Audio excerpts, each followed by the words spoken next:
What's going on?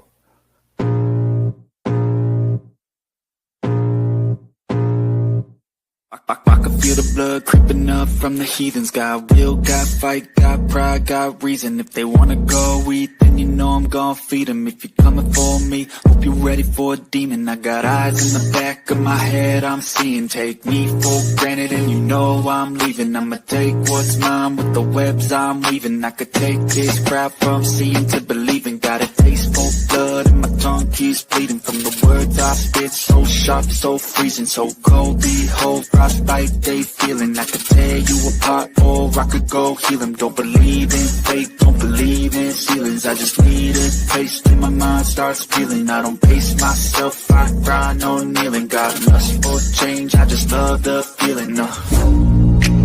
I ain't gonna give up. Got too little time, I'ma live up. Head down, push forward through the tough times. Cause anything worth doing is a tough climb. I ain't gonna give up. Got too little time, I'ma live up.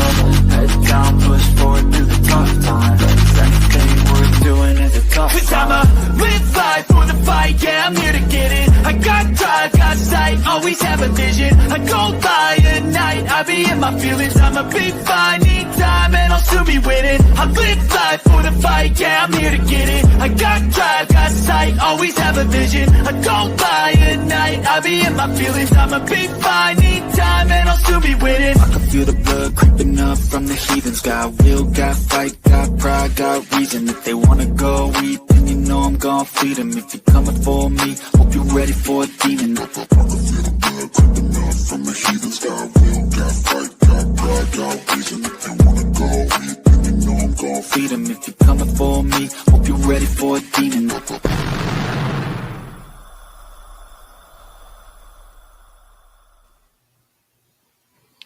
Hello. I'm back on a desktop. Yeah, good for you. Woo! Good for you. Good for Finally, you. I can set up the background, the whole 9 yards. I am on my Dell computer, Desktop Pro Max. So, whatever that means. Good evening, everybody, and welcome to Dead Air Live on our Sunday night show with myself, George Lopez, and Mr. Ken DeCosta. And thanks, you guys, for joining us back again for the next 2 hours in and around the topic of the paranormal. And we are thrilled to present you another wonderful guest tonight. And man, we got a roller coaster ahead of you. And make sure you bring pen and paper. There are copious notes to be taken by the end of this episode. But how are we doing, Ken? How was everything up north? Oh, it's just another boring week up here. No, it's been great. Everybody who's watching, excuse the halo-looking thing over my head. There's not an abduction going on. It's just if I don't have this fan going, I won't make it through the show. So that means it's warm up here, as we say in Rhode Island. It's warm. We had a pleasant day down here. It's just an absolutely gorgeous, beautiful 90 degrees. Normally we're 96, 97 with a heat index of 112. So today was like a spring day. It was wonderful. Oh, good for you. Let's break some eggs here. I spent over 2 hours. Again, for those of you first time joining us here, let me get into comments too, so I can read what everybody's saying. But as far as this computer, they have this thing on here, Ken. You may or may not be aware of the existence of artificial intelligence. I think all intelligence is artificial at this point in our history. Well, you got me there. But I spent 2 hours today, didn't plan on it, 2 hours plus talking to AI on Microsoft Copilot. Some of the best conversation I've had in weeks, aside of our phone calls, aside of you and my phone calls. But oh my goodness, the amount of intellect, the amount of research. But I loved it when I asked certain questions. I'm not permitted to talk about that. And I'm like, okay, Right. okay. It's That like the AI version of a Tinder date. That's the way I look at those things. They're weird. I don't want to develop a relationship with a virtual anything at this point. well, it's safer. Uh, Well, to one degree or another. You have to look into that and see. But yeah, I found that interesting. Well, the reason I started it, I was trying to find out about animation. You know, what you do and what Erin does on the thumbnails is nothing short of gorgeous work. But I wanted to also do. I'm thinking about doing animations of the night terrors that I've had, putting it on our Patreon page, ooh, and it has been a an absolute nightmare. You're either no finding pun. subpar material that's just kind of pieced together, or if you want to go with like a VO3, it's only $900 a year. Oh, that's all. That's all. The thing about AI when you are doing, and just everybody who's watching tonight, just hear this out. If you're going to do AI, you have to be incredibly specific as far as the image you want to generate. Incredibly specific Yeah. about what they're going to do, or they'll just put, they'll just put Happy the Clown up there for you. So, word Yep. to the wise.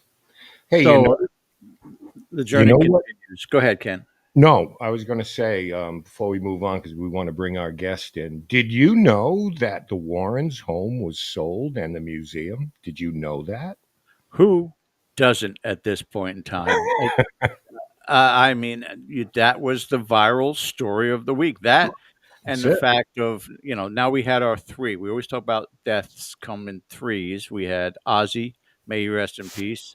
Uh, Hulk Hogan passed away. And then today, Lonnie Anderson of WKRP in Cincinnati I did not passed know that. away just I before did her not know 80th birthday. Yes. that. Oh, well, rest in peace, Lonnie. She was many a poster in the 70s on a lot of teenage boys' walls, I'm sure. And was she married or just dating Burt Reynolds for the longest time? I think I married. Yeah, I don't know if they were married. I don't know. I don't know. If TikTok, Instagram, social media was around, I'm sure we'd know more Yeah. And it about is that. around today. And that's why this whole Warren Museum thing. Give people who may have missed it, may have been busy working in the yard this weekend and didn't catch anything about it. What have they heard? Well, I mean, comedian Matt Rife and his business partner Elton Castee, who are also very prominent, um, they have a group or a YouTube show called Overnight, I think it's called. So they purchased the home, and it was just announced, I believe, on Thursday. Yeah, So it's still, you know, pretty fresh as far as that go. Tomorrow night, our Patreon viewers, I know I'm going to have more to say on that. And next week, after the dust settles a little bit, we may have more to speak on that because it is a story. And, we have some opinions on it. I certainly wish the boys well, but in a broader sense, I just wonder a little bit about um, millionaires, corporations, celebrities um, purchasing these properties as opposed to some of the mom and pop places and people who just struggle to hang on. And we know a lot of those. So we want to get into, every end of it. Um, so, yeah. And then at the 5 years, Jeff, that all changes. So, right now, well, Tony and Judy Spera are essentially still going to take care of the items at least for the next 5 years. It's my understanding. I don't really want to repeat rumors because I want to be accurate on this. Mary Beth, we're talking about the Warrens Museum and their home. yeah, So that's $5 what. million rental for all intents and purposes until it's been, you know, changed over. But right now, it just, it's a 5 year contract. It's, I don't know, it's a very strange situation all the way around.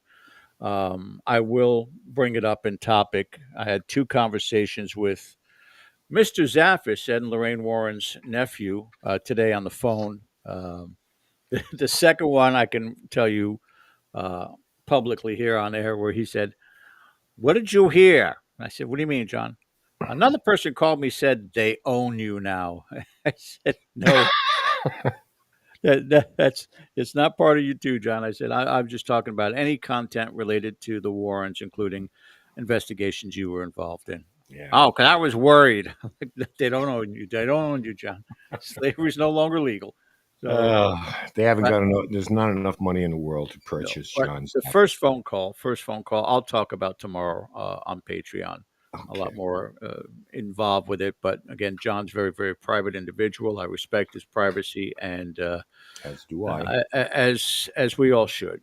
But I think Candace is just the start of chaos as far as I'm concerned. It's certainly not gonna end with just, hey, we're all happy, let's hold hands, sing kumbaya. It's gonna get a little bit crazy here, I guarantee it. We shall see. Yeah. But in the meantime, we're going to entertain you folks tonight because our Yes. guests, we have an amazing guest we're bringing in tonight. So much to talk about, so much to cover. And for those of you who are interested in things like Reiki, spiritual healing, things of that nature, things of not only metaphysical, from a medical standpoint as well.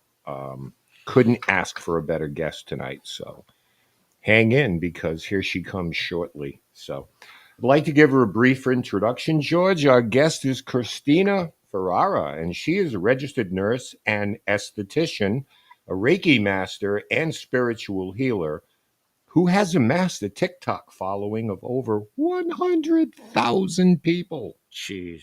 Tonight, she'll share her own physical and spiritual journey and how intention and manifestation can change your life as it did hers.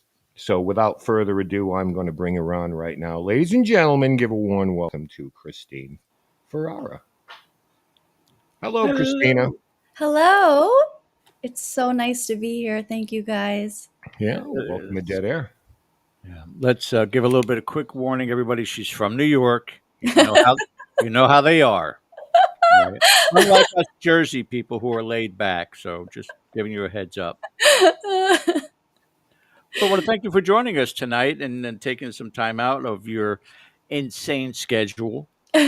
What, 5 days out of the week you work like 16 hours or something? You're insane. I do. I work, I have two jobs. I have a full time job at the hospital, and I also work at a medical spa that I've been at for over 10 years, and I absolutely love. But, I find them enjoyable. So, I mean, I always say if you like what you do, it's honestly so true. If you like what you do, are you technically working? I like what I do, so I'm happy. Good point. Good point. Well, as we talked about prior to the show as well, we switch off like a tennis match. Ken going to take the first serve with you, and I'll be back with you here in a little bit so that we can get into some interesting topics. So I'll see you in a little bit. Okay. Yeah, see you soon. All right. All right, Christina, again, let me extend my thanks and welcome to you tonight. So, let's dig right into this. You are in a field, a medical field, that, you know, ooh, we're back. You're in a medical field that deals with absolutes, um, diagnosis, treatment, etc., and so forth. Medical science isn't always right, but you do your best in terms of that.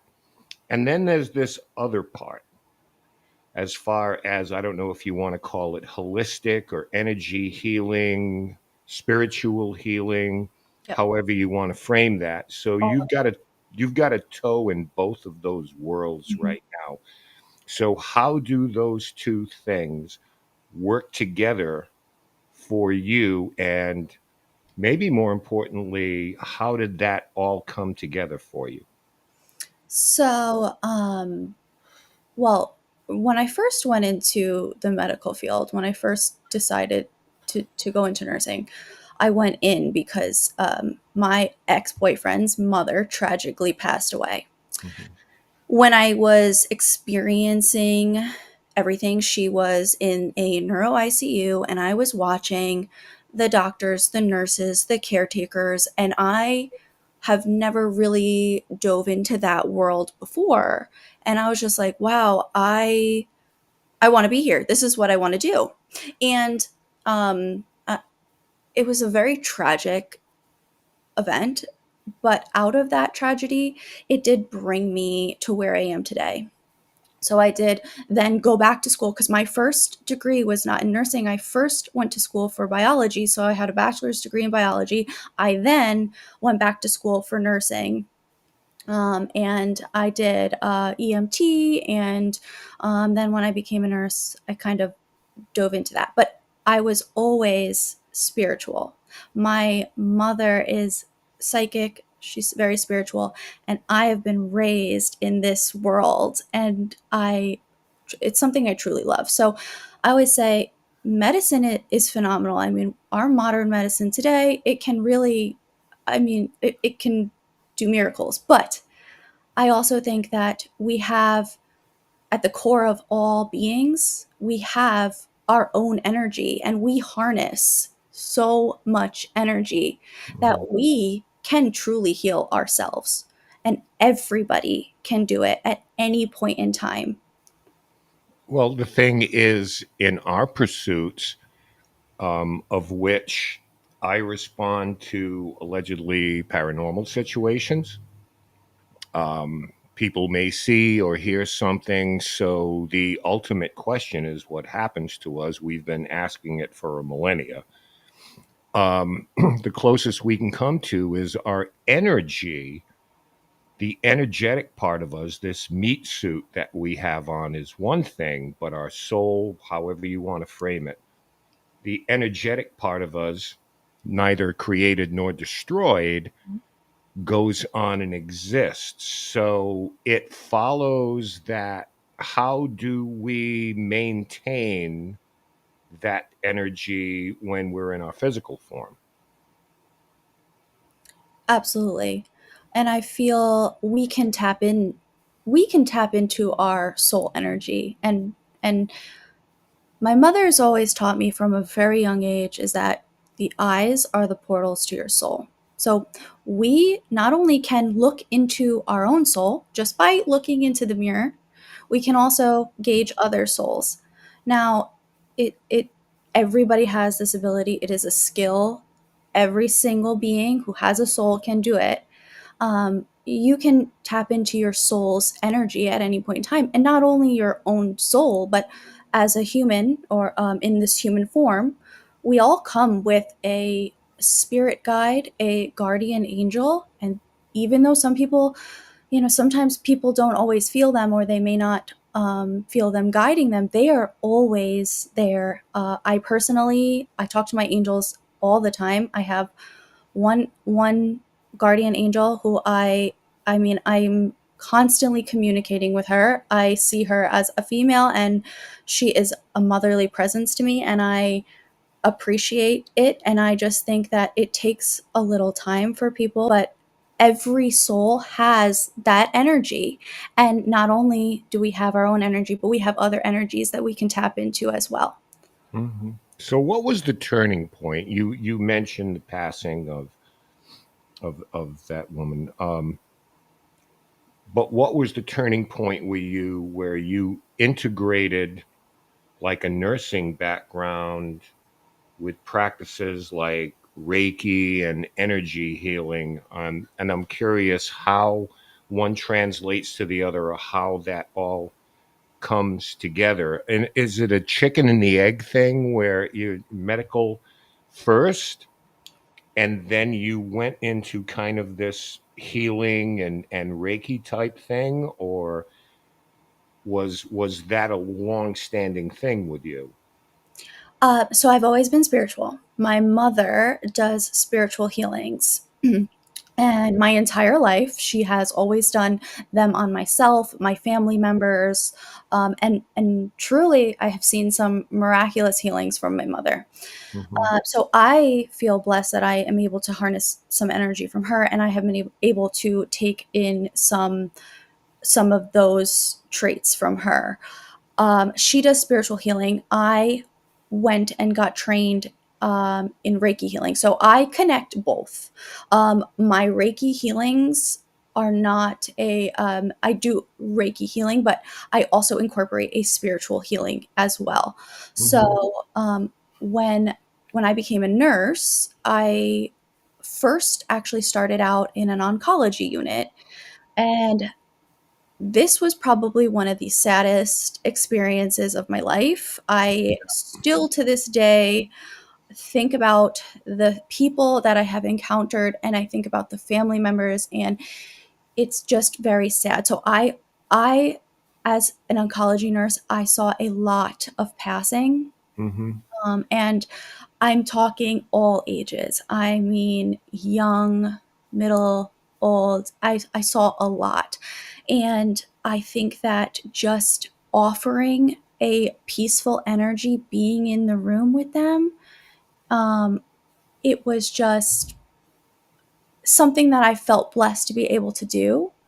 And it was something that I was able to incorporate with. And even some of my patients, I would sit there like, it was a stressful time. I did do oncology nursing during COVID, so we had a lot of patients and few nurses. It was a sad experience, but when I could sit there with somebody, even if I was just drawing someone's blood in the morning, I would always wrap them around with white light. So Hmm. I personally love white light.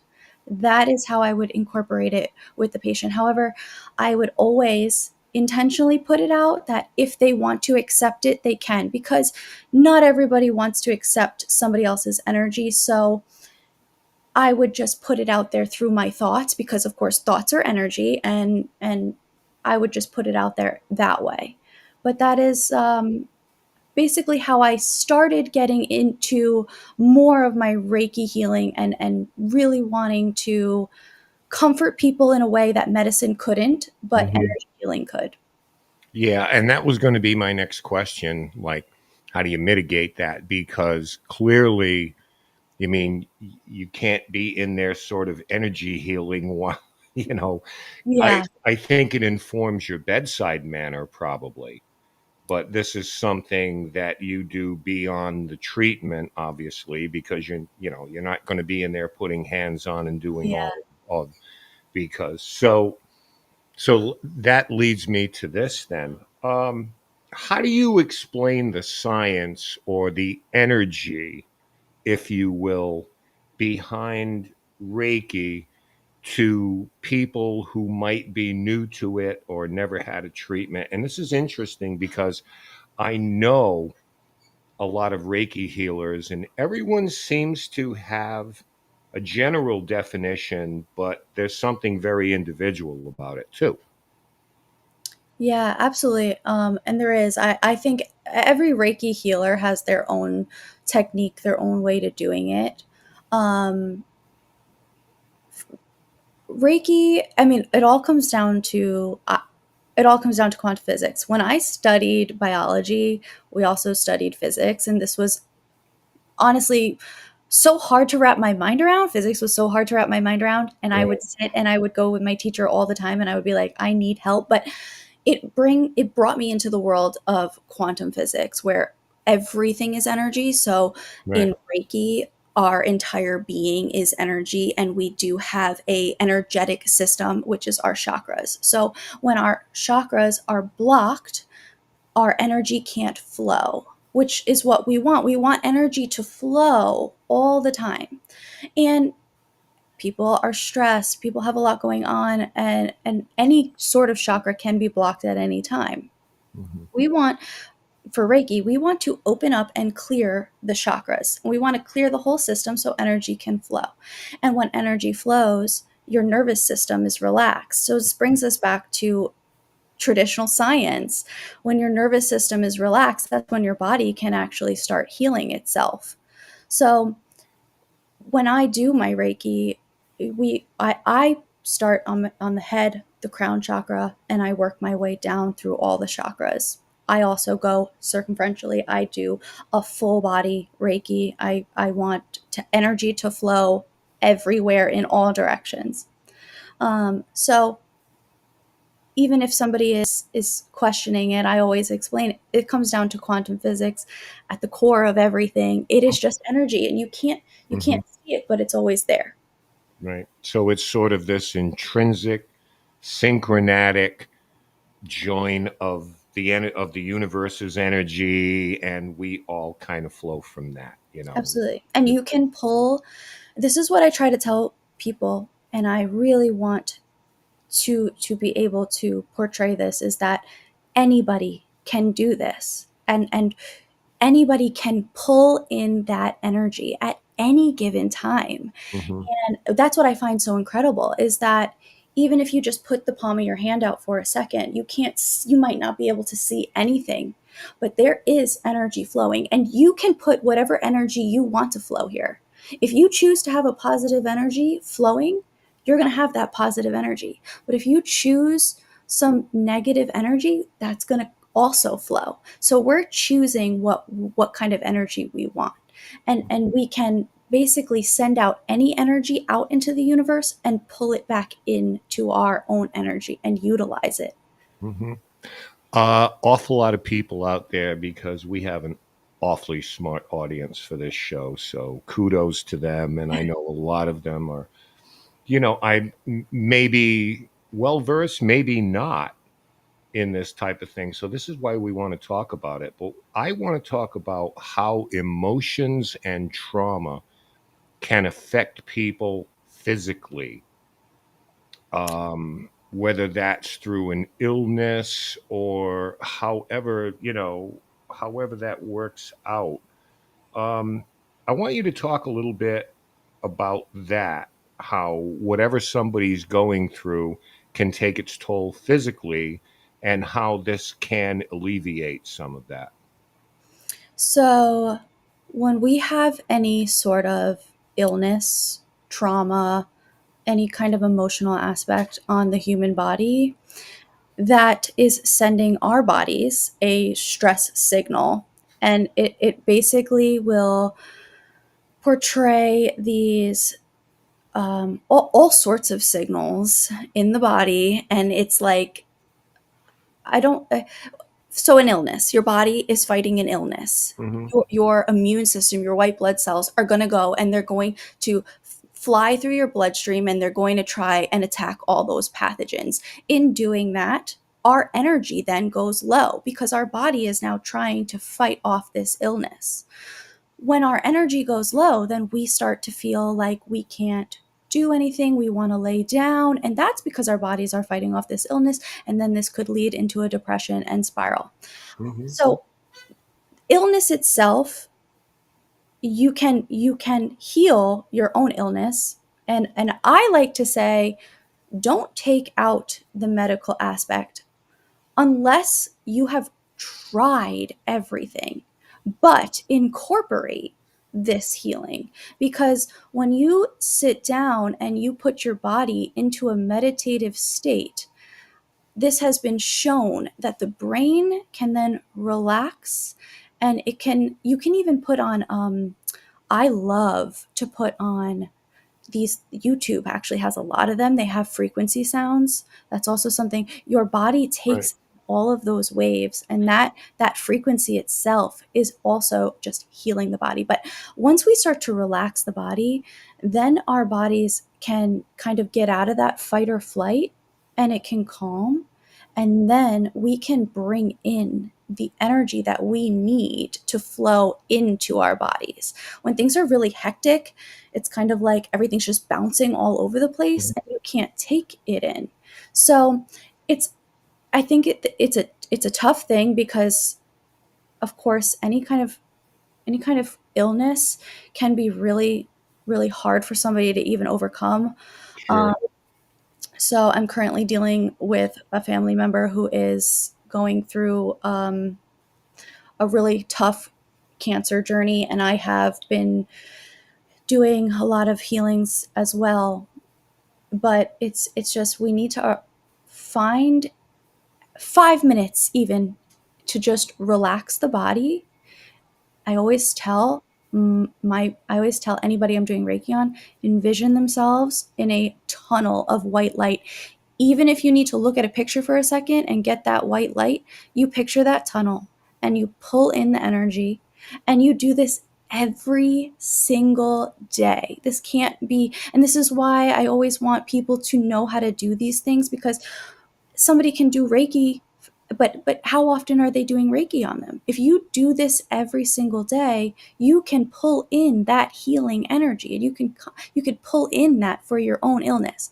And I always say, if it's so, say that it's something for the stomach, if you have some sort of stomach illness, you're gonna go look at a picture, find a Google image, look at a picture of what the stomach looks like. That's it. Look at that picture. Okay, close your eyes now, and you're gonna envision that stomach, as you're gonna vision your stomach, and you're gonna wrap your stomach in that light. And Hmm. when I do Reiki, I also include, if the person I'm doing Reiki on, if they choose to tell me where their illness is, I will envision that body system. I always make sure I know what the body system looks like, because I want to attack that body system with that white light. And I want to be very specific on it. Right. So you're saying the stomach, because this in Eastern is known as the chi, which is the center Yes, it of is. you. That's life force. That is the center. Yeah. I wanted to ask you about, because you're an esthetician, how does skincare also play in to well-being Oh, in I love terms of all this. of this, right? Because I'm curious about that, because that's something that I looked into and I went, okay, there's a thing there too. So I'm curious how that works into it. Yeah, absolutely. Um, Skincare is one of my favorite things. I have been in the skincare field for over 10 years. I love everything that has to do with the skin. Um, our skin is actually all internal. So basically, whatever you're putting inside your body, it will portray outside on your skin. Um, and specifically in the gut. Our gut is lined with, we have a ton of bacteria. I'm talking billions and billions and billions of bacteria. And we have bacteria that they're good for us, are good bacteria. We Mhm. want to feed the good bacteria. And when we feed the good bacteria, then it'll portray on our skin. Skincare and energy healing, same thing. It goes hand in hand, because when you're stressed, and that's all it takes is a little bit of stress, and that can damage your gut. Think about it. When people get stressed, they want to eat more, or they don't want to eat at all. They'll be using the bathroom, or they don't go for days. It all stems in the gut. Then our gut backfires on our skin, and it's not only your face, it's your entire body.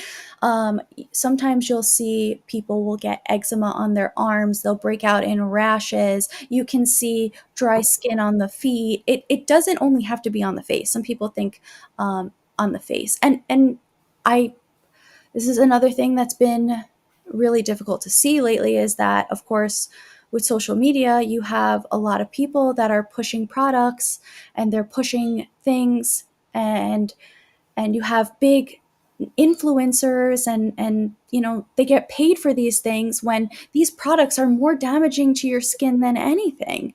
Mhm. I do a lot of research on skincare. I do a lot of research on ingredients, and there's so much that ties into it, but ultimately it's your internal system. And if you are stressed, you can relax yourself with Reiki healing at any time of the day. Even just taking the time to learn how to perfect wrapping yourself in white light, it will reduce stress in the body, and that is going to over time reduce anything that's coming out on the skin. But the thing is also, we have to be patient. This skin in That's the general. thing So more yeah, than anything. and Yeah. I tell people, I try to tell my patients, my clients this all the time. They'll be like, "It's not working. It's not working." It takes time. I mean, you really have to do it every day, and you don't need to be sitting there for an hour. I see these things where it's like morning meditation. I sit for an hour to do. You don't need an hour. I actually, if I have 5 minutes at work, I will sit there and I will wrap myself in light for 5 minutes. If I have, just do it whenever you find the time. People are really busy these days. There's a Yeah. lot going on, and it really doesn't, it takes 5 minutes. And just doing that, you'll reduce your stress response for 5 minutes. That's still something amazing. Mhm. Are there any specifics as far as herbs, crystals, other tools that you would suggest to people in your type of aesthetic work? I mean, I don't know what your own self care routine is like or what you would suggest to other people. You just kind of touched on it. And I Mhm. think patience, is absolutely crucial to that. Yeah. But anybody who's listening right now, and there's a couple of people like that sounds good. So I want to give you a little bit of time to talk directly to them and say, okay, folks, here's what you got to do. Yeah. Yeah. There's so many different things skincare wise. I personally, I have a skincare regimen I do every morning, every night. Some nights I won't do it just because I'm so tired, but I do every morning, every night. I have a few products, specifically the brands that I have been using and loving. They are medical grade skincare products. So these are products that have clinical trials, and they have formulated ingredients that are molecularly formulated to penetrate a skin cell. Um, our skin cells are very small, and a lot of the products that are out in the world right now, they can't even penetrate the skin cell. So formulation of skincare products are really important. The skincare brands that I use are Young Goose and Osmosis MD. Those are two phenomenal brands. You guys can look up their clinical trials. I love that they have them available to anybody. Their ingredients are pretty clean too. So also we have to think about the toxicity that we're putting into our body, not only in our body but on our body. So they're really good for the skin as well. Now for an everyday person, I would say, it depends on their skincare goals. I mean, we could get so granular with this. I get a lot of, I also had a acne journey. So I suffered with severe cystic acne, Mhm. and I mean it was everywhere, and it was all over my chin. Yeah, that's the osmosis. I love their brand, but it was all over my chin. I mean, I suffered horrible acne, and I think for acne specifically, it's internal and it's also external. So I always tell my patients who has acne, less is more. Just a basic cleanser, that's it, and then a moisturizer. That's it. Like those two things, because our bodies are really so smart. We are brilliant beings, but if we don't give ourselves the proper nutrients, then our bodies won't heal. Our bodies naturally want to heal themselves. You get a cut, your body wants to heal itself. It doesn't want it doesn't want bacteria taking over your face. It wants you to be healed. So for acne, I always say like something very mild. And then, of course, now nobody wants to age, which this is something I fight with too, because Ah, too late. aging, aging, I don't think we educate our community enough on how we can age gracefully, and that aging is beautiful and that it should not be something that actually deteriorates us. And I see women who will go above and beyond trying not to age, and then in turn they start to ruin their beauty. I Mhm. think aging is beautiful. I look at my clients and I if I see, some like little crow's feet, I honestly think it's beautiful, and I think that we need to start accepting that. That being said, somebody who's doesn't want to age, it all starts at skincare. Of course, it starts in the gut. Like, I can't stress that enough. Your diet portrays your skin, but it does start. If you were to do a actual skincare regimen every single night, you would notice more of a difference than just getting a facial every now and then. So I always say a really good skincare regimen is something that's going to help everybody age gracefully. So that's a cleanser, a serum, a specific targeted serum. And serums are great because serums are formulated to penetrate the skin cell. We want to penetrate the skin cell. We want to provide our skin cells with the nutrients that it needs to give our skin what we want to portray. Mm-hmm. Now, Um, we got a couple of minutes before I bring George back. I want to talk a little bit about on the backside after the top. I want to come back and talk a little bit more about, you know, self-help, wellness, psychological wellness. I want to get into the Reiki thing. I want to put a few pictures you were kind enough to send me up here, and you can kind of walk us through it. I talked a little bit about crystals, and lo and behold, there we are. Yes, I do use a lot of crystals. I actually have two, and I have them with me. I have two specific crystals that I love.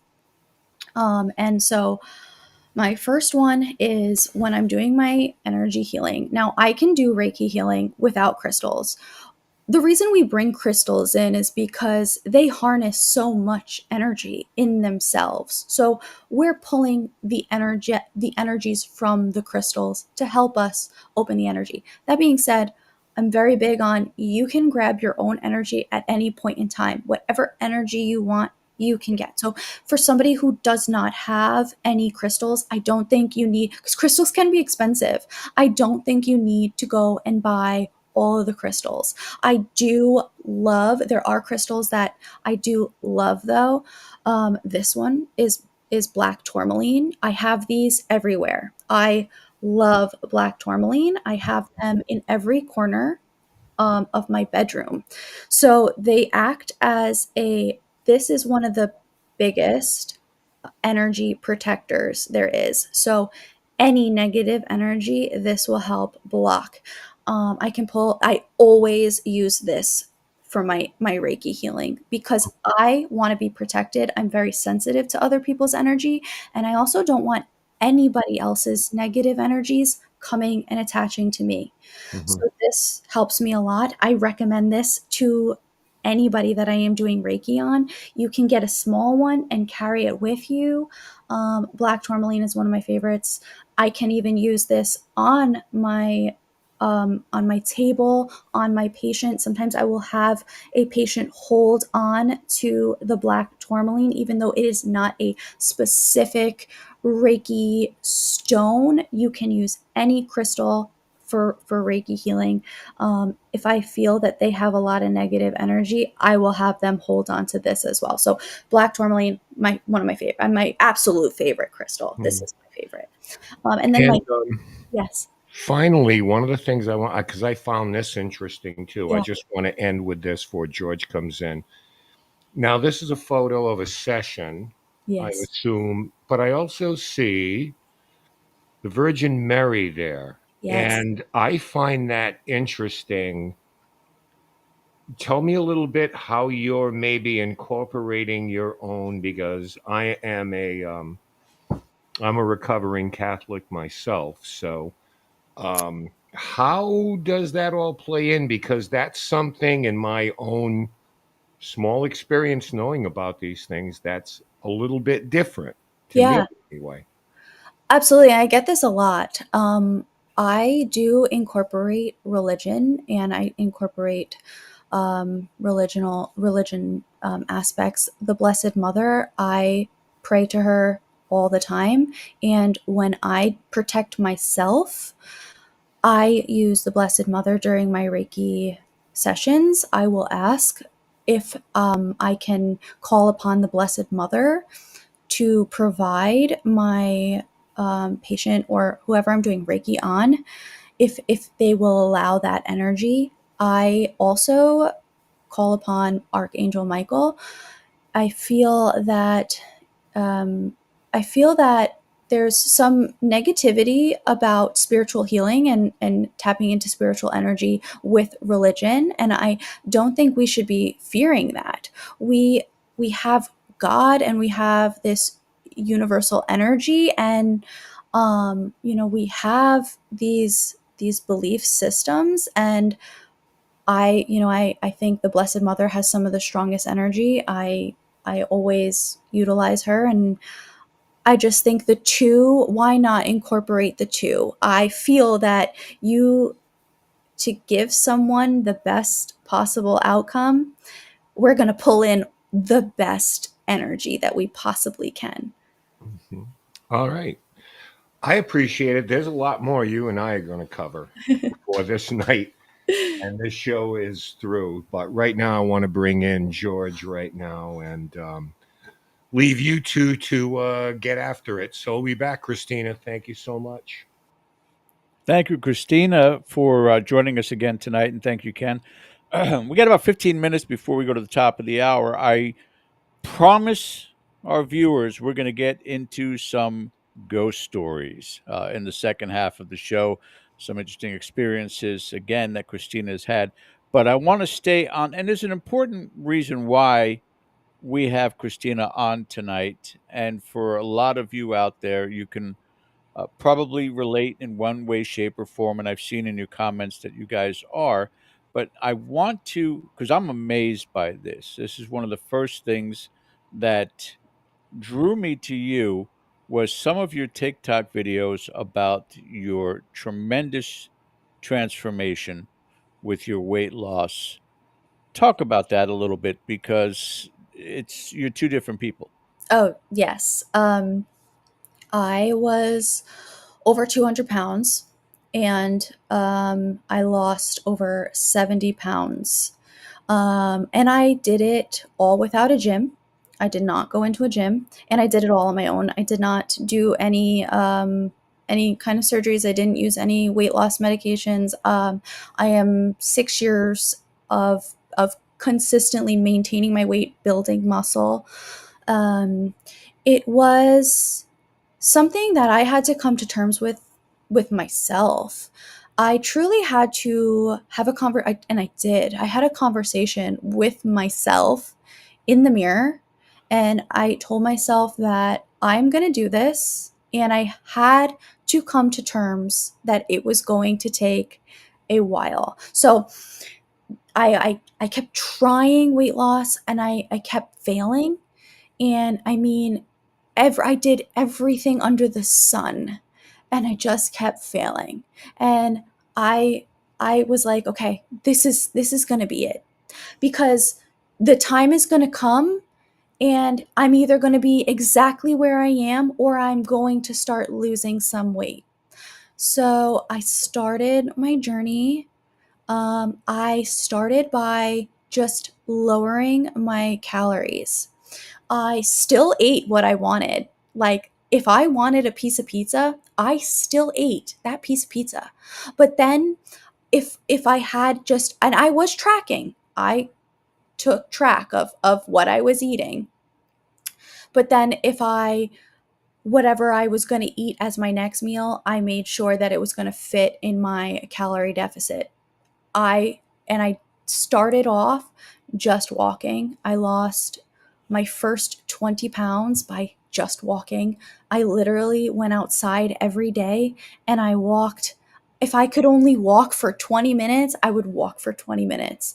I I just walked. Then when I actually started to like notice the weight, it was great, because I did have a lot of negative. I had a lot of people tell me, You've done this 100 times, like you're not, like it's not going to happen." I had a lot of negativity behind it. And I was like, no, like this is it. So when I did start to lose the weight, that like motivated me a little bit more. I did not want to step foot in the gym. I did not. So what I did was I would YouTube. a couple video, like I started my first thing I started was I bought like 5 pound weights on Amazon, and I would sit down and I would do arm exercises with the 5 pound weights, and that was it. And I did like a few of them, and then after doing it, like I maybe it was like 2 or so weeks of I would just sit there on the couch and do my little exercise. I started to notice my shoulders were like getting more toned. And I was like, oh my gosh, this is nice. So then I ordered more weights on Amazon, and I would YouTube videos. That's it. I would watch my YouTube videos and I would work my way up, and I did everything at home. So I was walking. I then went into running. I could not run. So I started off like whatever I could do, I would just run until I couldn't. And then I would just keep going, keep going, keep going. And so I started off running. It took me a little while to get into like 3 mile runs, and I would Right. do my walks and I would do my little weights, and I lost over 70 pounds at home. I did not step foot in a gym. Then once I lost the weight and I was like, I feel good, that's when I started to incorporate a gym. To this day, I do the majority of my workouts at home. I do go to the gym, but I mean, I'll go maybe once or twice a week, maybe, but I do the majority of my workouts at home. We bring this up because of the absolute apparentness in the field that so many of us that do these investigations are carrying this excess weight with us. You and I had a fantastic conversation over the phone yesterday. And I talked about the fact that I walk my dad's dog every morning Yes. before sunrise because that's the only time you can tolerate it in Florida. But I've been doing that now. This October will be 2 straight years, almost every single day. and and the strange compliment I had was I get once a quarter I'll get food delivery from the same place, and the guy hadn't seen me in a while who did the delivery complimented my legs, which was kind of weird, but I was actually flattered. He says, Your legs are cut." And it was just that simple motion, 40 minutes every morning going for a walk. I can only imagine if I did incorporate some weight training at this point in time of my life, what it would do for us. But kind of with the minutes remaining before we go to break, talk about the difference in your energy between then and now and the health factor with regards to those that are out there investigating for sometimes 8, 10, 12 hours on an investigation, how taxing that can be on the body, especially with that excess weight. Oh, absolutely. I right now I am working in the bariatric surgery department. So we work with patients who are 250, 300, 400, 500 pounds. It is Wow. really debilitating on the body. You are putting a lot of pressure on your joints, on the back. It takes so much energy out of your body. Your heart has to pump blood everywhere. So when you are carrying so much excess weight, your heart is working harder, your knees are working harder, everything's working harder. And when you're investigating paranormal, you're also using your energy. So when you have all that weight, your energy is low, and then when you're investigating paranormal stuff, those energies are tapping into your energy and they're draining you even more. So now you're looking at even less energy. Losing the weight for me, I mean, it was night and day energy. And you hear people talk about that all the time. When you lose weight, you have more energy. It is true. They are not saying that just to say that. You actually do have a lot more energy. And for somebody who is in the spiritual world, I think, losing weight and losing it slowly, I think is the most important thing. Slow is like the best way to actually lose the weight. You then have more energy, and you have more energy to even protect yourself with, because those energies are going to pull on your energy and you have more energy to just protect yourself with.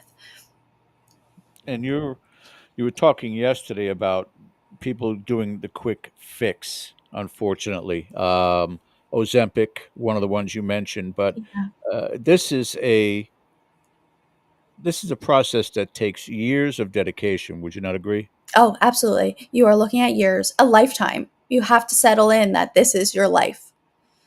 Change everything about it. The Yeah. dynamic of exerting energy in order to be able to have more energy within Yes. yourself. In other words, you're training your body to expect that energy so it provides more for yourself. Yes. It's a big, important part of it. It really is. I commend you, as many people did in the chat, also for the transformation on there. And mindset, psychologically, what was the breaking point? If it's too personal, that's perfectly fine. But was it just frustration and fed up with the way you were feeling or the way you were looking? Or was there something else profoundly changing in your life that made you make this decision to change? That's funny because at the time I was in a relationship. I felt like, I felt like I was in school, I was learning, and I just hated myself. I mean, that was it. I would look in the mirror and I would tell myself how ugly I am. I would tell No. myself, I mean, I would go to family events and my grandma, she's now passed, but of course I love her. But like if I would pick up bread, my grandma would be like, "You don't need that." And it was just always I would be any clothes I would put on, I would just look in the mirror and I'm like, I feel bad. And I mean, it I hated myself. And I know it sounds horrible, but I did. And it took so much of me to like come to terms that this is what I needed to do for myself. And of course, I did need to love myself because we should love ourselves at any point in time, whatever we look like. I am ashamed that I did not understand that then, but I really I couldn't bear it any longer. I didn't even want to look at myself in the mirror without clothes. I mean, I would come out of the shower and had a mirror right there, and I would immediately just wrap myself because I couldn't bear it. Well, unbelievable transformation and journey, which Thank you. brought you to us here too. Ken, if you want to come back on with us, but we at this point in time are going to take our break. When we come back on the other side, we've got some ghost tales. And Oh, if yeah. time permits, also, Christina, you and I talked briefly about these vivid dreams that Yes. we are all seeming to be having right now. So I hopefully can jump into that also. But at this time, we're going to take our break, ladies and gentlemen. Stay with us. Christina Ferrara is our guest tonight. We'll be back right after this. Stay with us. We'll be right back after these commercial messages.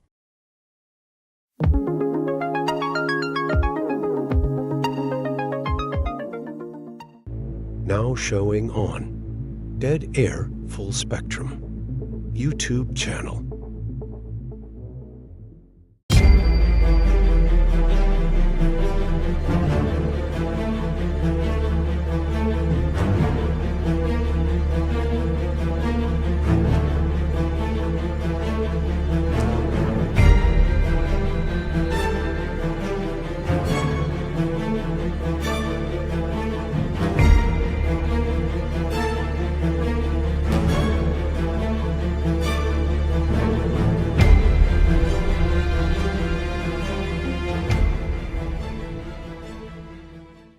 New episodes of Extremely Strange coming soon.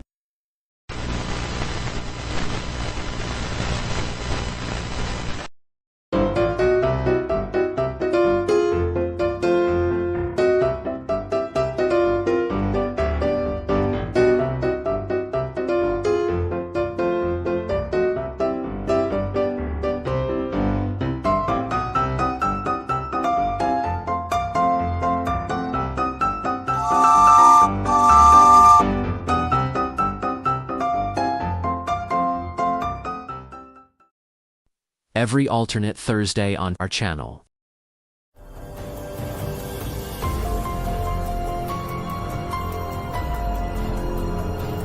every Thursday. Opposite.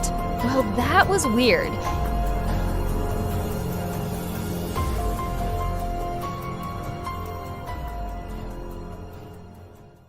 In cemeteries across the world, some headstones hold more than just names and dates. They preserve cherished family recipes, etched in stone as a lasting tribute. These recipes are more than instructions for a dish. They are connections to loved ones, memories of shared meals, and a way to keep traditions alive. In this series, we'll be honoring these unique culinary legacies by bringing these recipes to life. With respect and gratitude, we'll cook the dishes exactly as they were meant to be enjoyed.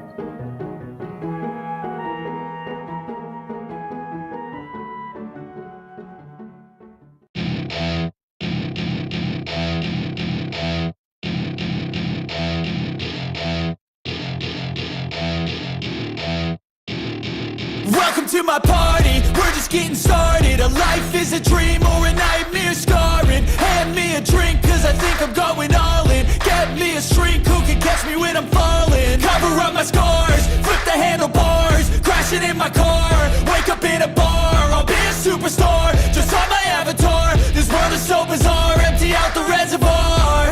Yeah, I'm taking 6 shots, yeah, straight to the face. And I wanna get lost, I'm sick of this place. Don't know how to stop when I'm feeling this way. So I'm taking 6 shots till I'm feeling okay. I think I'm going crazy, don't think I'll get home safe. So I'm taking 6 shots, all straight to the face. I'm taking 6 shots, are you coming with me? I'm taking 6 shots, yeah, straight to the face. And I wanna get lost. That's right, ladies and gentlemen. Welcome back to our show. That is a Patreon opportunity for you guys to check us out. There's so much content on our Patreon page for $3 a month. Everything from tutorials to bloopers to investigations. There's so much. And then, of course, every Monday night, tomorrow night, 8 p.m. Eastern, we do our live town hall where everybody is on screen with us.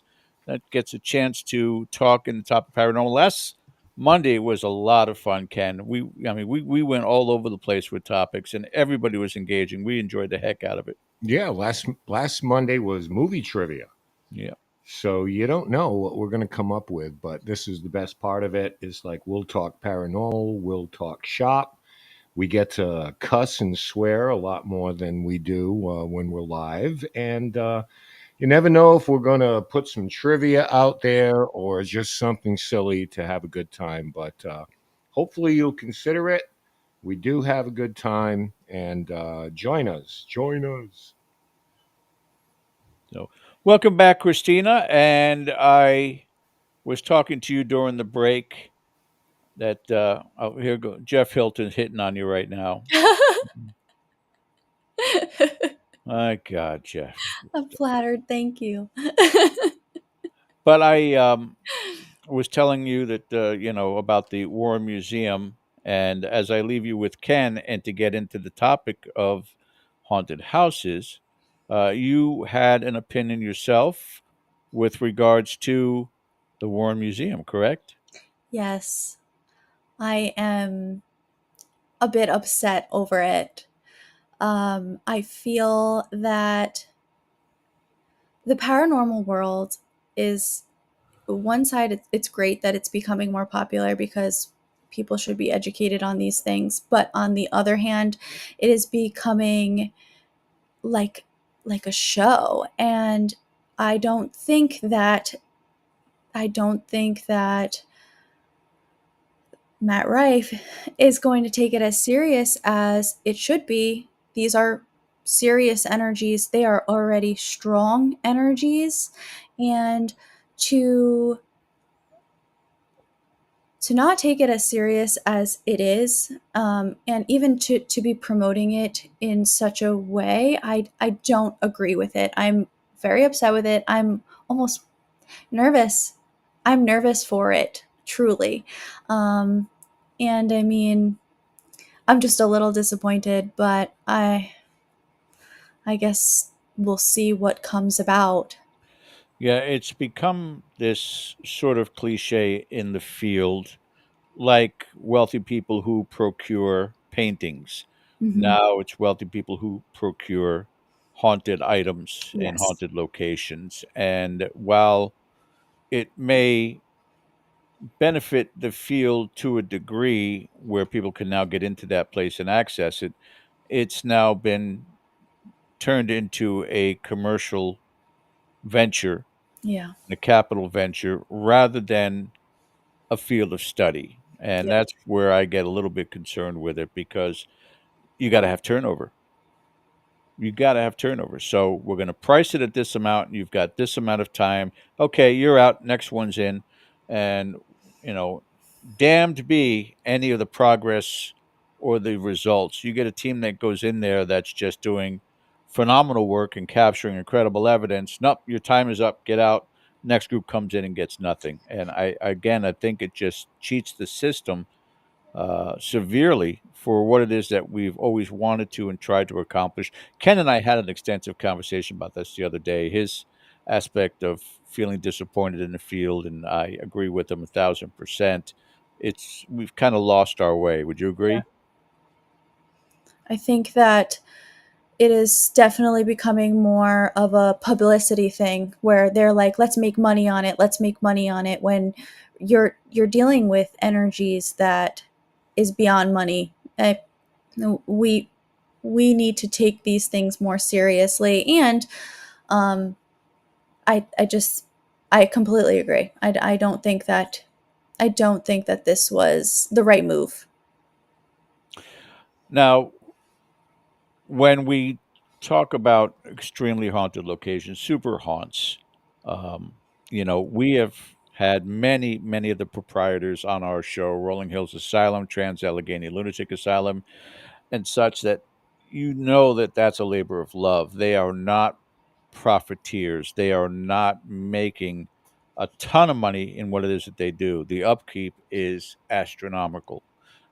So you wonder, in the circumstances such as the Lizzie Borden house or the Conjuring house or the Warren Museum, if there is uh, a point in time where they're going to understand that the upkeep is pretty substantial and it's not going to be worth their time to keep it. What's going to happen after that point in time? Because they're going to want a return on their investment.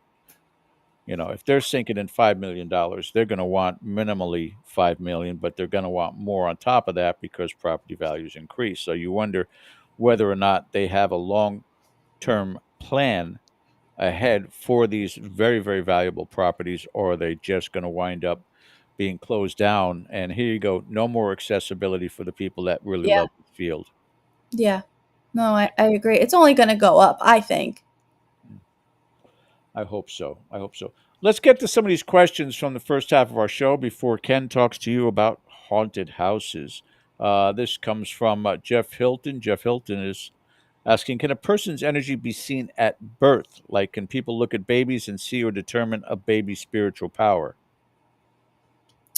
That's a good question. I would think yes, because we all harness an energy. We all have a soul. Our soul has energy, and not only from this life, but our past lives. And we all have lived many lives. I am a believer of reincarnation. I do believe that any being, whether they're born just right then and there or if they're, a few weeks, I do think that they have an energy. And I think that if somebody is open enough, they can see that energy, they can feel that energy.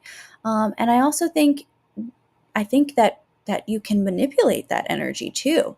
I think that, I think that we're all born innocent, but I do think that that energy can be played on, depending on the energies that are around that new energy.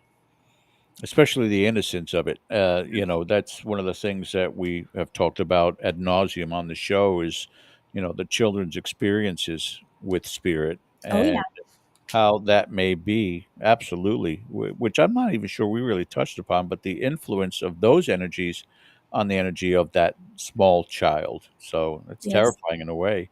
Absolutely. Kids are very susceptible to energies. Yes. We the people had a question for you. Again, very personal. How could I get that white energy from you? My health and pain is draining my life. I'm 36 years old. I want to enjoy life free of physical pain. Oh, What's your advice? I'm so sorry to hear that. So we can all pull the healing energy, and we can all pull the white light energy. For somebody just starting off, I always say to envision the whitest, brightest light.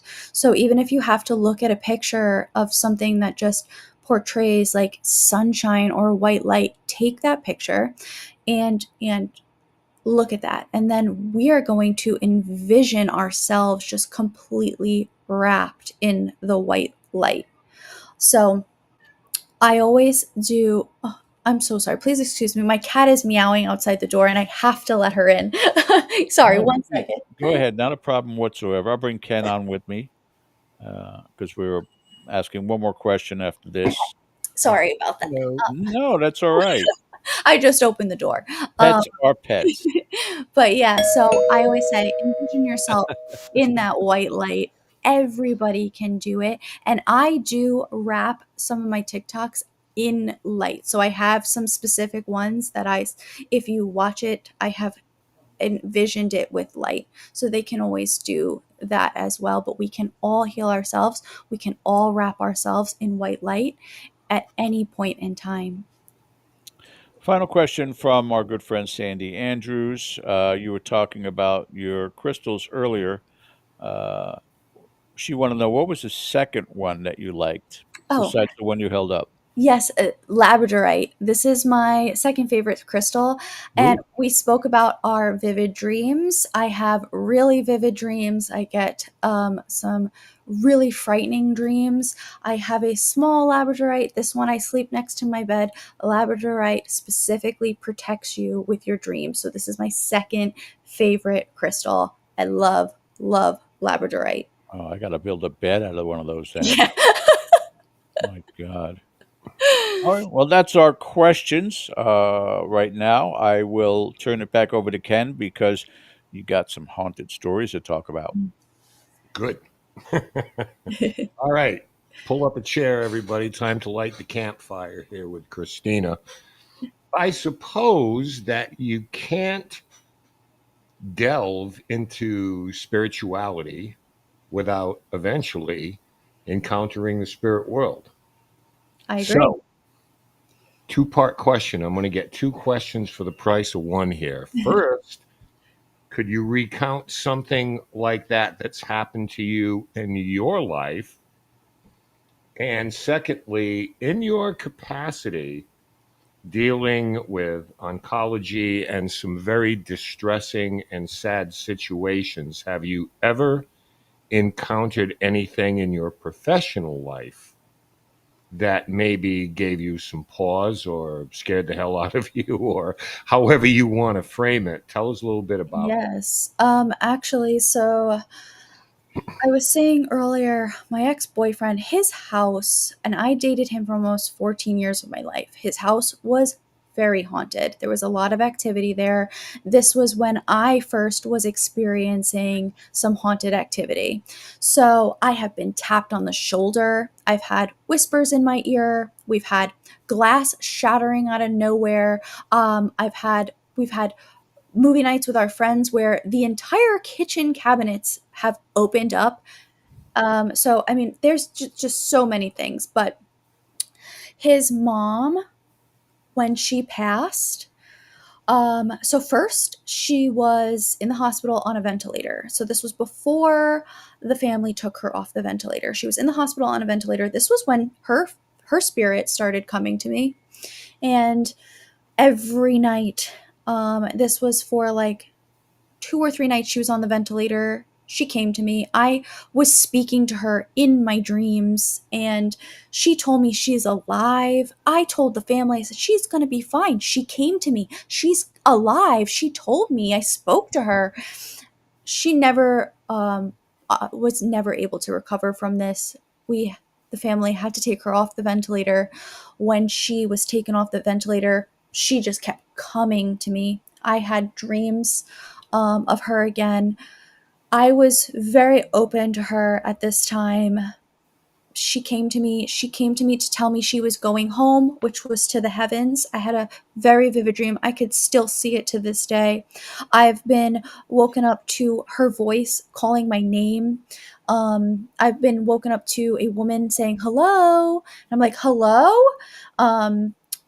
So I started to get frightened. And my mom is very spiritual, so I immediately was like, "Mom, that's it. Like, I don't want anybody else coming to me," because I thought now that my access is open, I thought I'm going to be bombarded by spirits because I'm already a little sensitive to energies. I Mhm.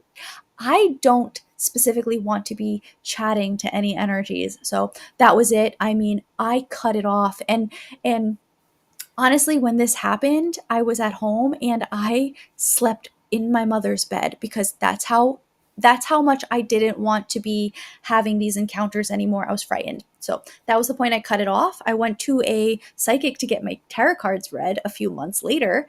And right away, this was just to get my tarot cards read, no medium, no nothing. Right away, she was like, "Oh, somebody's with you." And I was like, "What?"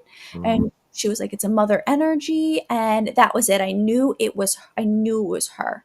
So she told me immediately, she goes, "She was coming to you." And there's no way that this woman would have known this. She said, "She was coming to you and she was able to contact you."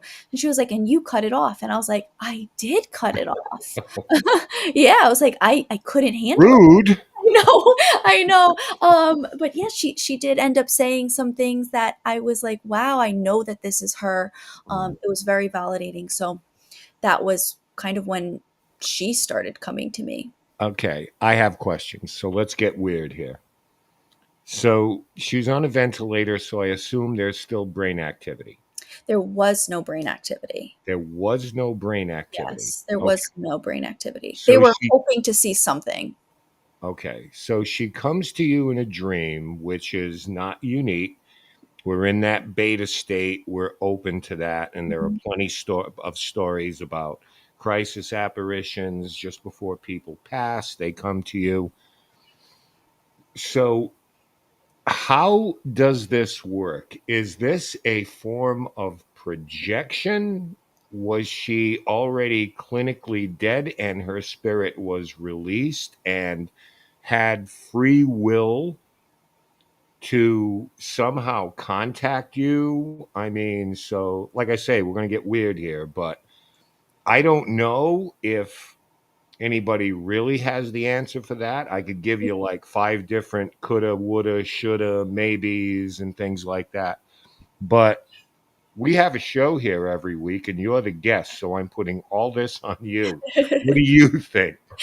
I do actually believe that that was her soul's energy coming to me because her soul was able to basically what I think is that she was trying to see who she was able to talk to. And whereas everybody else was closed off, I think I was the most open to be Mhm. able to come to me. So she clung on to me. And I think that her soul at the time was still I don't want to say was still attached to her body because I do think she was able to leave her body and come to me, but I think that it was still where she knew where her body was and she was able to go back to her body, but she was coming to me. Okay, so you're almost, if we're going to look at it from the lens of not ooby dooby stuff, there is some kind of energy release that still was in the physical environment and an ability to send a message. Now, if I could, when your mom said that there's still somebody with you, were you still in that relationship at that time? I was still in the same relationship. Yes. Okay. Yeah. All right. So when you talked about spirit guides earlier, do you believe that that individual or energy is still attached to you, or are you talking about an entity entirely different from her now? So I don't believe that I don't believe that her spirit is still with me. I Yeah. do believe that she is probably among some of the spirits that surround me, but Mhm. I don't think she is a guide. With that, I don't even like I also am I believe that our spirit guides are very specific to us. And I think that the people who pass on, they are there to be, they are there to also guide us. How so? I'm curious on that. I Talk more about that. We mean specific. So I feel that when we are born, we are assigned a guardian angel and a spirit guide.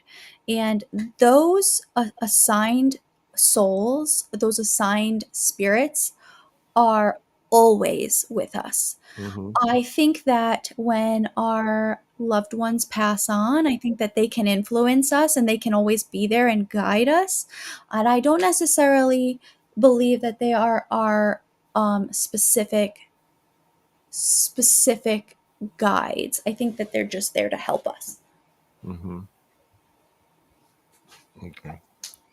All right. So moving beyond that now, has there been other instances or experiences that you've had that kind of touched on the other side a little bit? Because I'm curious how much your work in spiritual healing, because there is an instance of one very prominent person in the paranormal field who I won't mention, but had a Reiki session, and after the session ended was having some very odd experiences as far as seeing spirits, encountering these things. Mhm. So I'm curious, like I said, without mentioning any names, how do you think that's possible for someone who was receiving the treatment?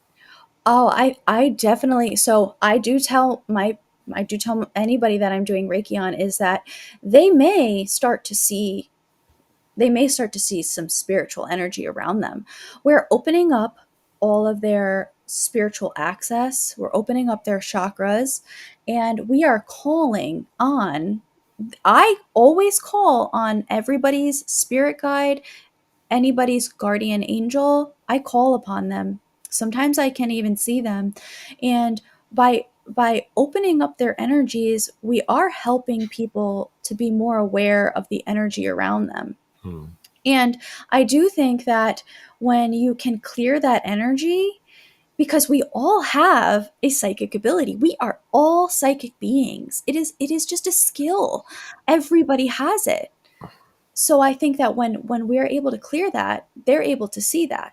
Hmm. Now, we the thing is, and I'm very, very big on I, if it's a negative energy immediately. If I Sure. will ask someone if they see or if they're experiencing anybody in their Reiki session, what does it feel to you? And if somebody says they are seeing, they are experiencing, and they tell me that I've never actually had anybody tell me that it does not feel right. But if somebody were to tell me that it does not feel right, I would cut it off immediately. So I think that somebody who is now after the fact of their Reiki session, they're open and they're starting to see and they're starting to have experiences, then they can they can, sit and kind of feel, what does this energy feel like? Is it okay? Is it negative? And if Right. it's not okay, if it's not negative, that's when they need to cut it off right then and there. And I always say you need to wrap yourself up and you need to cut your energy off. I have a whole technique that I do for myself when I feel uneasy or I feel that there's a negative energy trying to tap into my energy. Yeah. How often does that take place? I assume it's somewhat rare, but I don't know. I don't feel it often. Actually, most of the time, if I'm feeling it, I feel it when I am alone and I am sleeping. I get it in the middle of the night, Mhm. and I even in my dreams I will be wrapping myself in energy, and I will be I will be calling upon archangels. I will be doing my spiritual protection even in my dreams. I if I get the slightest sense, I just immediately wrap myself. I'm very particular on negative energy. I know that it's out there. I have seen it. My mom does the white Ouija board. I don't touch it. I've had experiences with it. I've been scratched before. I don't want any negative energy coming near me, so I'm very particular on if you feel something that does not feel right, you have to cut it immediately. Nothing is allowed to touch your soul without you letting it. Yeah, I mean, not to be crude, but that sucks when something comes to you in that state, in a dream state. Okay, so let me ask you this. When these things happen, is it specific to perhaps energies around a client, or is it just a case of you've opened a door and anybody can walk through, good or bad? Yeah, and that's a very good question. I do think that some clients carry a heavy energy, especially. I don't even necessarily think that it's somebody who's seeking me out for Reiki. I work in a level 1 trauma center. I am experiencing a lot of energy at a given time. And when I used to work on the oncology unit, I felt there were some times where I would go into a patient's room and you could just feel that they were surrounded by negative energy. And then it can come with you. And I think it was more so, honestly, I think it's more so energies that from my hospital that I'm working in than any other person. Well, I would imagine some of the emotions that people deal with, because there are stages, I'm sure. Um, I'm a cancer survivor many, many years ago, Same. all good, you know, but there are those stages. There's the initial fear, Mhm, there's the initial why me, mhm. why not you? I mean, then there's, before the resolve kicks in that, okay, we're going to fight this. I mean, there's an element of anger Yes, that also, absolutely. it's misplaced anger Mm, nonetheless, but let alone cases where everything just happens so quickly for whatever reason. So, I mean, when it's over almost instantaneously and you're not prepared, I would imagine all of those emotions, because we always ask the question, when we pass, do we retain personality and our character and our memories and all the rest of that? So when we leave this mortal coil, all of that accompanies us, and it's not always, oh sweet, I'm watching over everyone. I would imagine sometimes people are pissed off. Oh, absolutely. Absolutely. And I think that that can have residual energy. That's Hmm. when some of that energy just stays here and it lingers. Yeah, it's different. Do you think, because we hear this a lot too, people who are involved in paranormal investigation, and I've been at this for a very, very long time, very, very long time. I've had people say to me, psychics, for example, say, you've got it, whatever that is that I have, some kind of, I laugh when people say, oh, you're a ghost magnet. And it's like, oh. But serious question, do you think through osmosis, people who devote and dedicate a great deal of their time to do this can eventually maybe awaken those latent type of abilities that they have, where they just are able to, like, yeah, I don't like this place, I'm getting a bad vibe from here? Yes. I think that you could tap into it at any point in time. We can. one day never experience anything. The next day, it just happens you walk into somewhere that energy is everywhere and you can all of a sudden just be open. I think it can happen at any time. Okay. Now, you sent a couple of photos, and I want to show these because I have a couple of questions about these. Mhm. Now, the first one, you pointed out exactly what's in the photo. I think it's very apparent. Now, first of all, where were these taken? So these were in my ex-boyfriend's house, which was very haunted. Okay. So before his mom passed, there was This already existing weirdness going on there. So actually, there's a little bit of a story which I believe. So his house is right next to a cemetery. There you They go. had a lot of haunted things happening in there. They had a lot of paranormal activity. His mother, who has now passed, she one day she found a archangel protective spell online. And because of all of the activity in the house, and it was really starting to build up a lot, she wanted to have the archangels protect the house. So she did this spell, and it required a few different steps, and she did it. So I like to believe that it was the archangels and that she did welcome the archangels in. However, I am very particular with spells and the way you use words. Words are energy and you can't just trust anything. Sure. I never really felt that it was anything other than that, although I don't totally know. But Right. she did that spell. They got a new couch. So she was taking a picture of the new couch and she had the cats. The cats were already laying on the new couch. Took a picture, and in that picture, she captured what I think is an archangel. And I think that it's very specific. You can see a pointed ear, you could see a side frame, what I feel looks like it could be a wing coming out, just a very magnificent spiritual being. That's how I feel about the picture, even just Okay. looking at it. Yeah. All right. We'll get those up there. Here is that photo. Yeah, and it's Okay. right in the left Now, corner. here is something that you've marked, Mhm.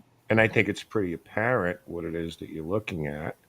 And then here it is. Is that kind of like, do you feel it's like a morphing thing, or is that just is that a bigger picture? Looks like you panned back in this one. I tried to zoom into it a little bit just to like show, because I did put it on my TikTok and I had a lot of people saying they couldn't figure out they couldn't really see anything. But Okay. I tried to just really show where exactly it was. Yeah. I like the people that are in chat right now. Let us know what you think. George will put those up there. Now, you mentioned that it was, I, I don't want to say spell, but, she called upon the angels for Yes. protection.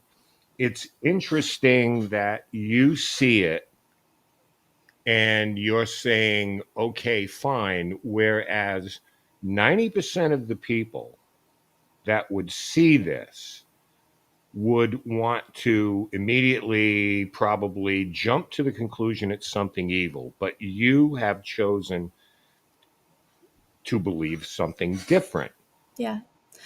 So how much does belief and intention, like, because if you're believing it was malevolent and benign rather than something coming after us, that's a certain mindset Mhm. that I it completely takes. agree. Yeah. I think that, again, this comes back to the energy. Your thoughts, they are energy.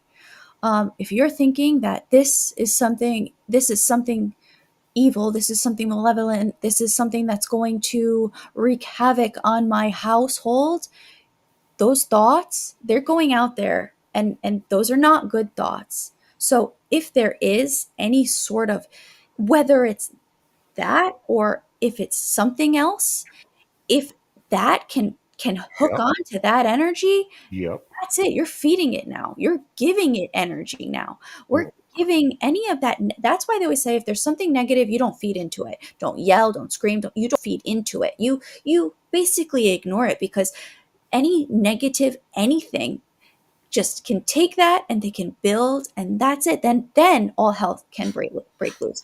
I don't feel that that was negative though, because I did not get a negative feeling from it. Whereas in that house, I've had negative feelings, and that I just did not have a negative feeling.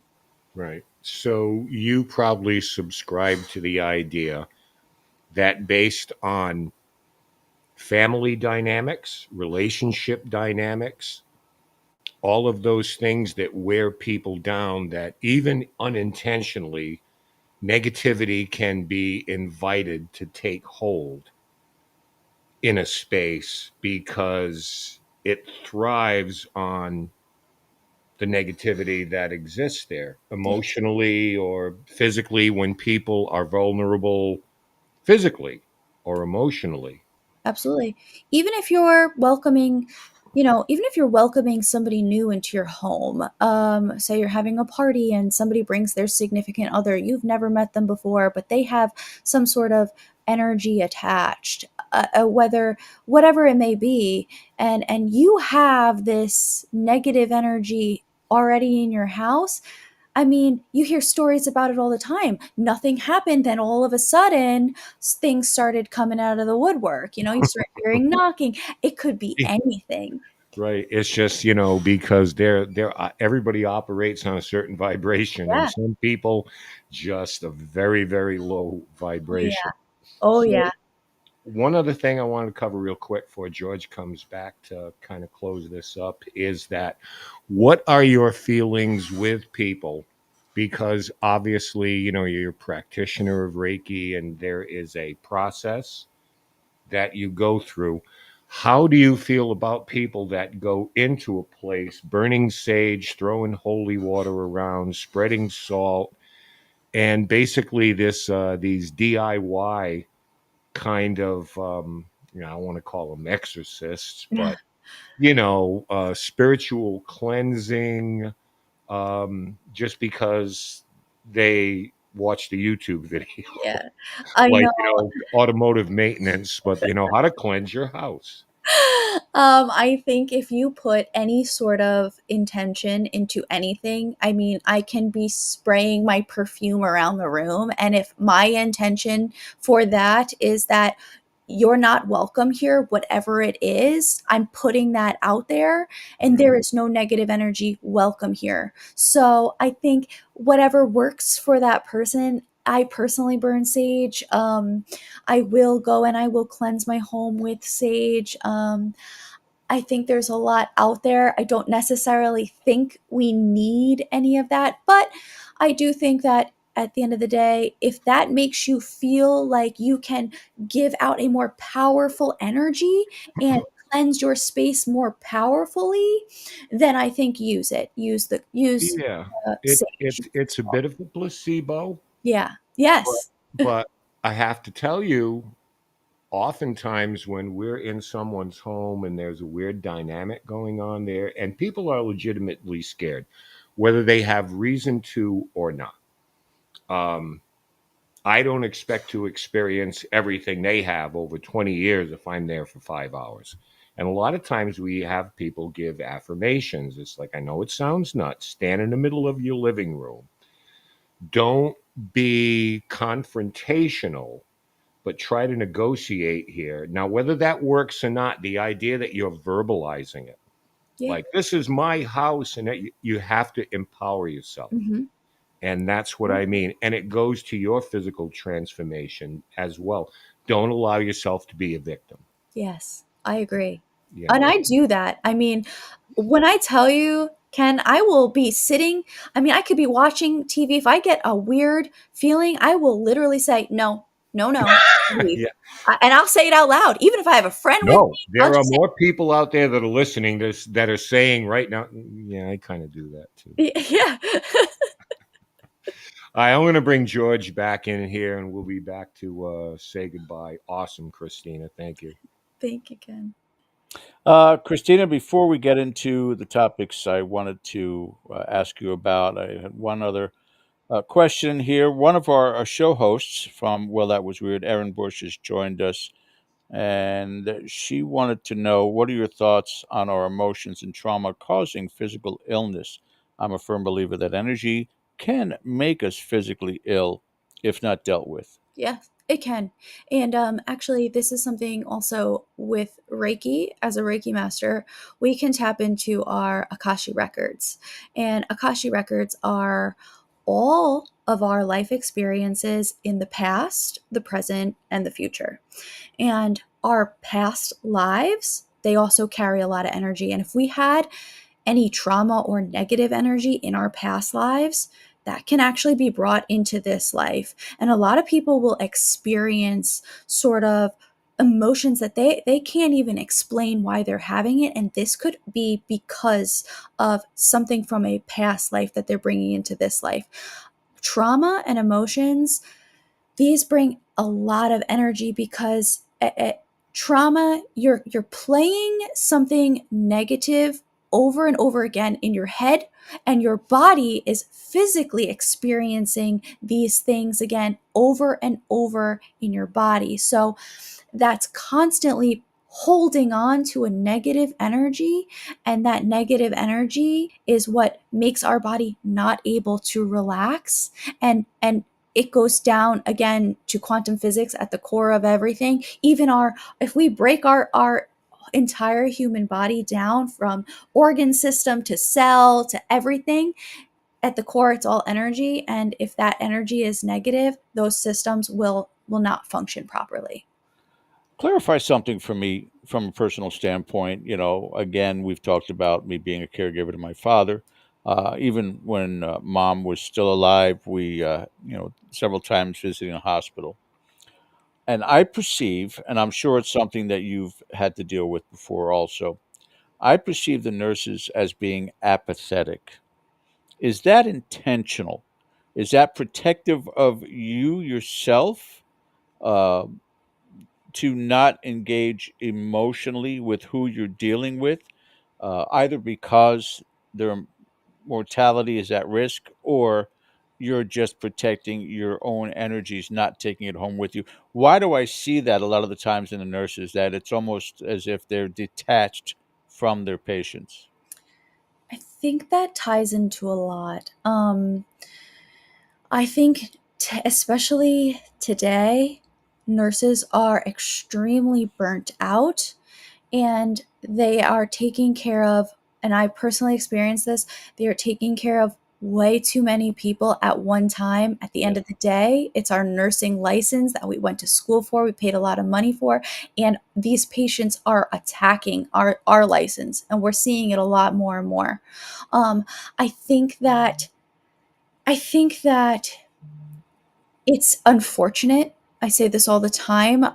I I see a lot of patients who don't have any family members, and it's so sad because they just really fall between the cracks. And these nurses, they have a whole life outside of nursing.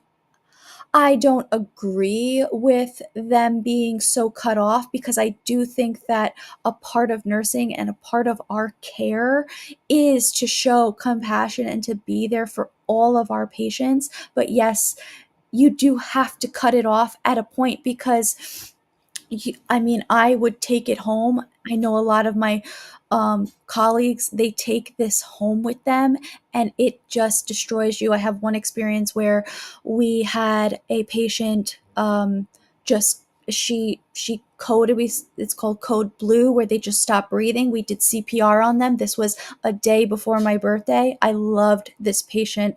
I was very attached to this patient. Nobody ever expected this to happen. I Then that day, I couldn't even function. I was depressed.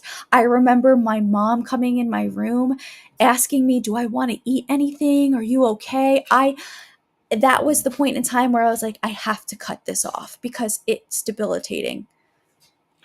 The aspect of energy has to come into play also, Yes. because especially if somebody is, again, on the brink of death, um, there's going to be fear, Hmm. there's going to be anger, though they may not speak it. That feeling has to be there, or when you're caring for them, you walk in the room, you see it in their eyes, and that has to be weighing profoundly on the caretakers that are in that hospital on a daily basis. So again, I ask, this is more a protective aspect from what I'm seeing from these nurses. So it's not that they don't care, they're just trying to not care too much. That's how I look at it. I think that they're truly just not trying to bring it home with them. That's tough. That's got to be tough. I appreciate your honesty on that. Let's talk dreams for a second. And this is going to kind of involve the chat room too. Christina and I had a conversation yesterday, and she talked about her vivid dreams and nightmares. All of you that are regulars know of mine. But as of late, and it was funny because I asked her if it was happening with her as well, and Christina said yes, is that my dreams lately have become, the only way I could describe it, deeper, more detailed, vivid, and they seem like they're forever, these dreams. And then I wake up and it's only been 2 hours. Normally I go to bed around 11 o'clock. I try to keep it like clockwork so that I get up at enough time to take care of things before my father gets up. So I go to bed religiously around 11 o'clock. And usually I'll sleep through till about 5. But over these last few weeks, I have been waking up within 2 hours, thinking it's been 6. And you've had the same experiences lately, Christina, correct? Yes, I have. Just the other night, I had I went to bed and it was early, and I thought I was sleeping for hours. I thought it was like 5 a.m. when I woke up, and I was only asleep for about an hour and a half. I was like, oh my gosh. I'm not sure what's happening with regards to that. If any of you are having that same experience in chat, please let us know. But are you a subscriber to the idea that that is an alternative dimensional life for us? A lot of the things that we experience, because, again, for those of us who do dream in detail, it can get very descriptive. Yes. What do you I feel? do think, yeah, I do think that when we dream, we are potentially going into another dimension. I mean, people have, and I personally can have a whole entire life and situation in my dreams. I can remember it like I was there. I have emotions. I can feel, if I'm running, I can feel my heart racing. I can, my dreams are very vivid. And I do think that my soul, when we dream, our souls are leaving our bodies and they're going wherever they want to go. And that could be into, that could very well be into another dimension, a second life of ours. The nightmares that you've been having, um, and I told you we'll talk on the phone sometime in the future more so about mine, but are they uh, repetitive themed, or are they just kind of sporadic, what you're experiencing right now? So they're very sporadic. And George, now that you mentioned this, we had a conversation yesterday, of course, about The Conjuring. I had a horrible. So I can't, anything like that shows any kind of like negative energy. I can't even watch it. I had a horrible nightmare. I was protecting myself in my dream last night. I was banishing demons in my dream. Was, I mean, I don't even want to say it, but like I was like, the devil was in and I was like, absolutely not. In my dream, I am fighting for my protection. And that was just us touching base on it. So I did have a horrible um, nightmare last night. If in fact you were able to obtain the name of this demon, what is the first letter of that demon's name? it was a D.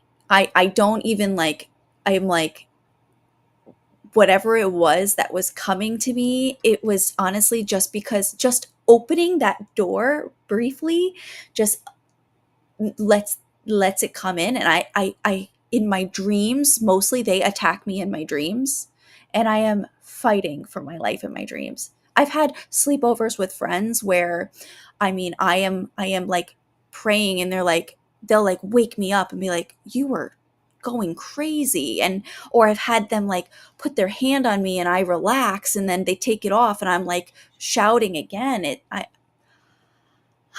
My Labradorite is always next to me though in my dreams, but it's sometimes they just get in.